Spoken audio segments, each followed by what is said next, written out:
再來看新北市一間私立的幼兒園，有家長指控講囡仔身軀有傷痕，調監視器看到講園長對囡仔有不當的行為，由囡仔的衫褲。現講已經予以涉傷害罪，佮違反義效法送辦咯。新北市教育局調查嘛發現講，這間幼兒園有一寡違規的狀況，嘛已經先罰款12萬。吃中晝時間，幼兒園囡仔在食飯，雄雄幾啊個圍佇園長的位邊，原來因發生冤家。毋過這時陣，園長雄雄一手抓其中一個囡仔，甩去伊的衫，佮擋伊的面，佮想要佮脫褲，驚甲囡仔是一直亮。其他老師發現，馬上來阻止。我當下看到監視器的時候，我完全是緊張到發抖。我沒有說像爸爸情緒這麼高漲，或者是哭，我都沒有。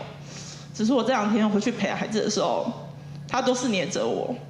我只要去上班，他都會說：“媽媽，你不要去上班。” 1966大予囡仔身軀出現傷痕，加上有明顯無想要去讀冊狀況，家長發現唔是說要求調監視器，佮指控幼兒園不當管教。代志發生喺4月7日中晝，囡仔擼喙齒的時陣，因為酸水破淡當圍褲，園長講是想要為兩人換褲，才動手燙衫褲。他一直請求原諒而已，但是我只有跟他講一句話：今天你的兒子或女兒被人家欺負成這樣，有可能跟你和解嗎？這是新北市的新立地幼兒園，比這項的園長負責大班、中班的教學，實際打電話予幼兒園表示，聖誕的園長已經離開明日的上課，也已經甲家長會室內，教育已經介入處理，會遵照處理。經查，該幼兒園長確有不當對待幼生行為，此案情節重大，教育局一定依法從嚴就責，最重終身不得任職幼兒園。目前已經進入司法調查階段，聖誕園長依照涉犯傷害罪、